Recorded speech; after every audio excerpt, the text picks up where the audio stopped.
Good morning, everyone. Healthcare in Ontario has long been a sticking point. Our healthcare seems to be getting more expensive while simultaneously getting worse. So that's concerning. And maybe we have an answer. Brian Lilly's tweeting, quote, "Great scoop by @SunToots. We will get more on the Sunshine List later today, but this gives us a glimpse at what some health executives at the soon-to-be scrapped LHINs have been making. Huge salaries while patients wait, read, and retweet." And here's the article. It's a Toronto Sun article, and the link is in the description. And it says, high-priced healthcare execs scoop $187 million in salaries. Salaries, wow. Pricey healthcare executives draw six-figure salaries of up to $500,000 last year, while patients line the hallways of overcapacity hospitals. Michael Scherer, the CEO and president of Cancer Care Ontario, CCO, was paid $504,900 plus $48,025 in taxable benefits, the documents show. One CCO vice president received $509,407, while a second vice president took home $454,006, the documents disclose.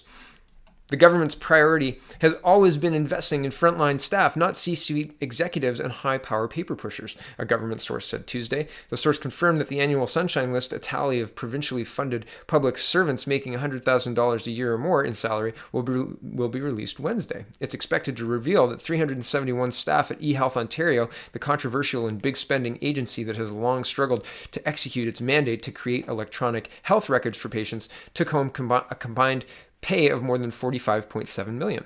That works out to an average salary of $123,346,000 per year. CCO's 218 employees receive a total of more than $27.9 million in 2018, documents show.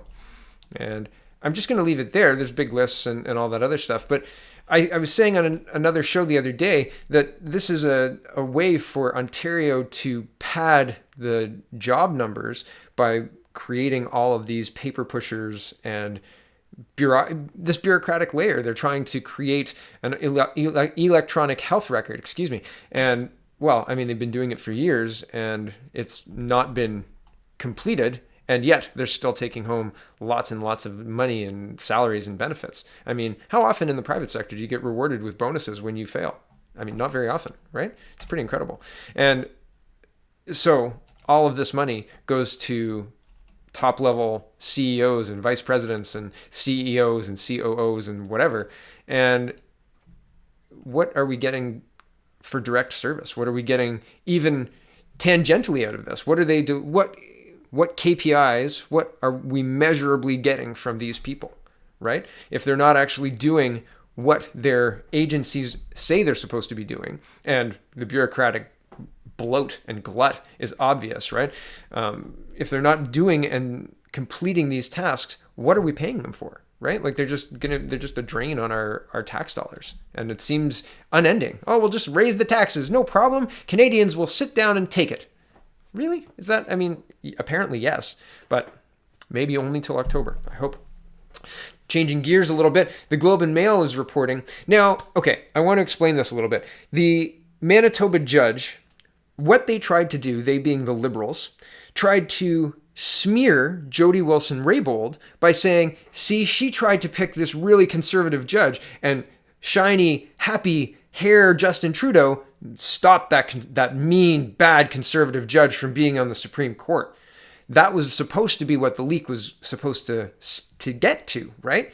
But unfortunately, it looks like everybody in the Trudeau government is new at this, and they had some unintended consequences, being that it looks like they've tossed the respect for the rule of law out the window, right? You don't leak the Supreme Court pick process because current Supreme Court applications are pending, and now they think maybe my application will get leaked, right? And it's so the newspapers, the bar associations, they're very upset about this. And this all ties back into SNC-Lavalin, because the whole point of this leak was to hurt Jody Wilson-Raybould. The whole point of this was to say, no, it wasn't anything to do with SNC. Trudeau was concerned with her judgment a year before he shuffled her out of cabinet.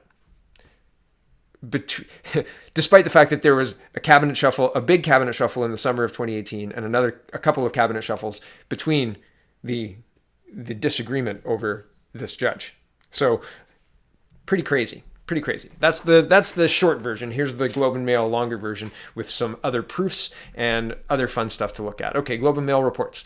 Leak detailing Supreme Court appointment rift only shows how little Trudeau's camp respects the rule of law. The core questions in the SNC-Lavalin affair is whether Justin Trudeau and his advisors respect the rule of law. The answer appears to be that they have no respect for it at all. After an unnamed source, in an effort to smear former Attorney General Jody Wilson-Raybould, fed reporters a story about a dispute over choosing a judge for the Supreme Court. Even Liberals are furious over the leak to the Canadian press and CTV, presumably from someone inside the Trudeau government. Quote, "It's outrageous that there is a leak with respect to the Supreme Court judicial appointment process," Toronto Liberal MP Nathaniel Erskine-Smith told the House of Commons Ethics Committee on Tuesday. Quote, "People from all parties ought to be condemning that kind of thing." According to the reports, Ms. Wilson-Raybould recommended appointing Manitoba Judge Glenn Joyal to the Supreme Court as Chief Justice in 2017, but Mr. Trudeau vetoed the recommendation because he thought Justice Joyal brought too conservative an interpretation to the Charter of Rights and Freedoms. The implication from the leaker, Mr. Trudeau rightly began to question the judgment of his Attorney General long before the issues of whether to prosecute SNC-Lavalin emerged. Members of the Liberal Old Guard are not pleased. The leak, quote, "involved extremely confidential information about applications to the Supreme Court," tweeted Penny Collinette, sorry if I got your name wrong, who was director of appointments for 4 years under Prime Minister John Chrétien. "Shockingly bad form." Quote, "Agreed," replied Senator Percy Downer, who served as Mr. Chrétien's chief of staff. "Appalling behavior." The leak certainly didn't go down well with Justice Joyal, who is Chief Justice of Manitoba's Court of Queen's Bench. Immediately after the story broke, he issued a statement saying that, in fact, he had withdrawn his name from consideration for the Supreme Court after his wife was diagnosed with cancer. In the end, Alberta Appellate Court Judge Sheila Martin was named to the Supreme Court, and Richard Wagner of Quebec was made Chief Justice. Quote, "I fear someone is using my previous candidacy to the Supreme Court of Canada to further an agenda unrelated to the appointment process," Justice Joyal protested. "This is wrong." That's an understatement. Whataboutists often invoke what they consider the misdeeds of Stephen Harper in response to criticism of Mr. Trudeau, but the Conservative Prime Minister never did anything like this. In 2013, Mr. Harper openly criticized Beverly McLaughlin, saying the then Chief Justice of the Supreme Court had made a, quote, "inadvisable and inappropriate attempt to contact him regarding a judicial appointment." More than 650 lawyers wrote to protest this act of political interference in the judicial process, and they were right. Mr. Harper had undermined the separation of executive and judicial power by criticizing the Chief Justice. This is worse, a deliberate leak to the media about private discussions between an Attorney General and a Prime Minister over a judge under consideration for the Supreme Court, with the leak intended to debase the reputation of the former Attorney General. Anyone now under consideration for a judgeship will have reason to fear that their application too could be leaked. The legal community should be on its hind legs over this. And then there's the question that so often gets asked of this government in the SNC-Lavalin affair. What in heaven's name were they thinking? At the root of this scandal is the allegation that Mr. Trudeau and his advisors interfered in the rule of law by persistently pushing Ms. Wilson-Raybould to override her own Director of Public Prosecutions and grant a plea deal to SNC-Lavalin. Now the Prime Minister's office appears to have made that alleged interference so much worse by apparently slinging mud at a political opponent by leaking a story about the Supreme Court selection process. How much longer will Justin Trudeau be able to keep his caucus and party together after committing so many missteps? How much more political damage is he willing to sustain to prevent Ms. Wilson-Raybould and Jane Philpott, who also resigned from cabinet in protest, from talking about the cabinet shuffle that eventually led to their resignations? How much more damage to the integrity of this country's legal system is this Prime Minister willing to inflict in his efforts to discredit these enemies he used to call friends? I thought that whole article was spot on and well done, and that's why I read it all. The link is in the description. You can read it for yourself. Here is the next phase of that story. So after Judge Joyal put out his statement saying, no, this is wrong and I shouldn't be used in that way, Dylan, well, there's more to this story, even further than this, and I can't get in. Well, not that I can't get into it. I just couldn't find a link to get into it. But apparently, after Judge Joyal said that I removed my name because my wife was diagnosed with cancer, somebody came back and said, actually, no, he was told that he had to remove his name, and then he removed his name. So it's an incredible, like he said, she said, but he's being named, and his name's trying to be used to debase or defame Miss Jody Wilson-Raybould, and these are unnamed sources he's fighting with. Unnamed sources from I don't know where. Weird, right? So here's a tweet from Dylan Robertson, and he's an Ottawa correspondent for the Winnipeg News, and he says, the Manitoba Bar Association is an even stronger reaction to the Glenn Joyal leaks. He is the province's top judge. Entirely improper and indeed false assertions in the media about Joyal overturning LGBT abortion rules is most appalling. Leak demeans process. And here is the whole statement from the Manitoba Bar Association. I'll read it out. The reporting of the appointment process of judges to the Supreme Court of Canada involving Canada's former Attorney General Jody Wilson-Raybould is of significant concern for the Manitoba Bar Association, MBA. The MBA has always supported a fair and formal appointment process for the judges to the Supreme Court of Canada. It is vital that any deliberations leading up to any appointment remain confidential. The recent breaches of confidentiality, where the suitability of other candidates are discussed, is highly disconcerting. It demeans the entire selection process and is harmful to the privacy of individual applicants. The MBA is also deeply concerned about the comments made about Chief Justice Joyal of the Manitoba Court of Queen's Bench. The implication was given that Chief Justice Joyal could give rulings that would undermine the rights of women and members of the LGBTQ2S, we've added an S now, community. Such a suggestion is entirely improper and indeed false. Chief Justice Joyal is a highly respected jurist who has defended Canada's political, legal culture and has spoken out in favor of both strong judiciary and equally and strong legislative branch.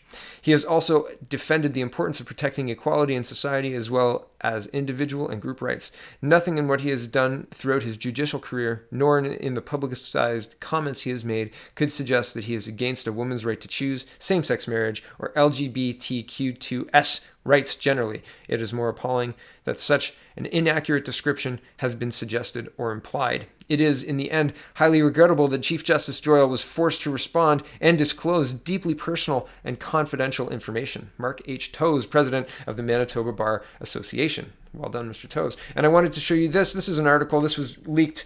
This was part of the leak, March 26, 2019 at 1 p.m. And it largely recounts what we've been talking about with Jody Wilson-Raybould. The cover-up continues, the shutdown of the committee, and the second question of an ethics probe was shut down yesterday again, and that's what this was detailing. And at the end here it says, quote, Trudeau said that he would not discuss the matter, nor would he say whether his office was involved in the leak about the Justice, Mr. Joyal, was involved in the leak of what is usually a highly confidential appointment process. Trudeau said that it is the Prime Minister's choice of who to nominate for the Supreme Court, as well as for Chief Justice, and that Canadians can and should continue to have faith in their judicial system. Speaking at the Ethics Committee meeting, Kent said the breach of a highly confidential judicial appointment process would warrant a parliamentary investigation on its own. He also said that the story could compromise the integrity of the appointment process and possibly some sitting judges. So this is a big deal all by itself, but it still feeds into the larger SNC scandal. So how many missteps, Mr. Trudeau? How many mistakes, how many accidents before you just can't keep your cabinet together anymore? Right? Like it's already seems to be cracking. It already seems to be, well, Mr. Nathaniel Erskine Smith was saying that he believes that there should be a further waiver to the privilege of Miss Jody Wilson-Raybould. She should be allowed to speak about the 30 days while she was still in cabinet but no longer Attorney General before she decided to resign her cabinet position. She should be able to speak. And that's a Liberal co-chair of the Justice Committee. And to be fair, I think that the Justice Committee should have voted in favor of a public inquiry, a nonpartisan public inquiry, or an even public inquiry with an equal amount of Conservatives and Liberals with a tiebreaker who is nonpartisan. But good luck in today's Canada, right? So that's what's going on. This is an incredibly bad turn for SNC and the larger SNC story. And even if this does end up changing the channel for Mr. Trudeau, this scandal is as bad as the SNC scandal and leads right back to it. You can't talk about this one without talking about that one, because this one was done on purpose by Trudeau to distract from that one, right? It's incredible. And I mean, are these guys amateurs? They're acting like amateurs. It seems like they don't know what to do, so they're throwing gasoline on the out of control fire. Quick, get some wood. We don't know what to do. So that's where we're at. it's an interesting time to watch Canadian politics. I think this government is shaking apart at the seams. I think that people want Trudeau to just go away. I don't think I've seen any positive interactions on his Twitter feed in a very long time. And the positive interactions seem very tongue-in-cheek. So, interesting. Thanks for watching, everybody. Check out peoplespartyofcanada.ca. And if you've got extra time, check out canadapoly.com. We'd love to have you join the conversation. And we'll have an excellent day.